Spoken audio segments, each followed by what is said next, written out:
What was the Credit Mobilier scandal? Have you ever wondered how a financial scandal can shake the foundations of a political party? The Credit Mobilier scandal is a prime example of this. It unfolded in the United States during the late 1860s and early 1870s, a time of significant economic growth and political change. At the heart of this scandal was the Union Pacific Railroad and a construction company named Credit Mobilier of America. Credit Mobilier was not just any construction company. It was controlled by the same individuals who managed the Union Pacific Railroad. This led to a scheme where Credit Mobilier was contracted to build the railroad at prices that were much higher than necessary.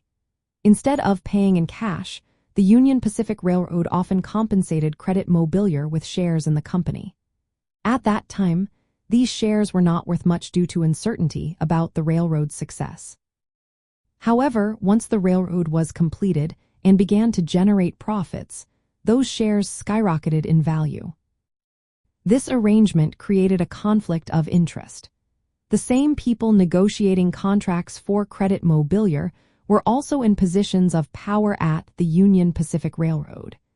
This meant they could set prices and terms that benefited themselves rather than the railroad or its shareholders.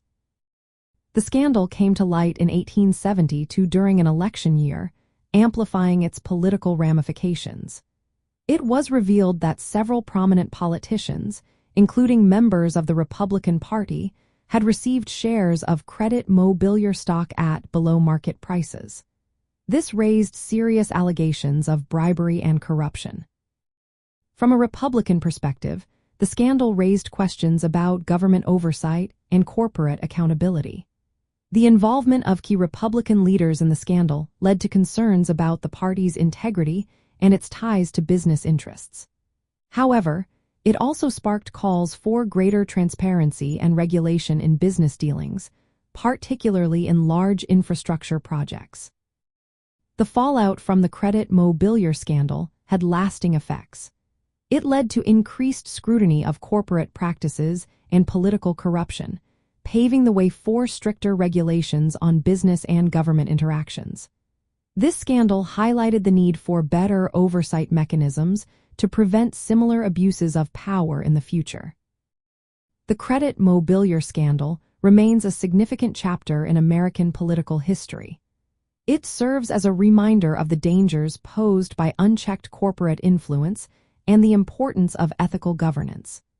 Understanding this scandal helps us appreciate the evolution of the Republican Party and the impact of its leaders on American politics.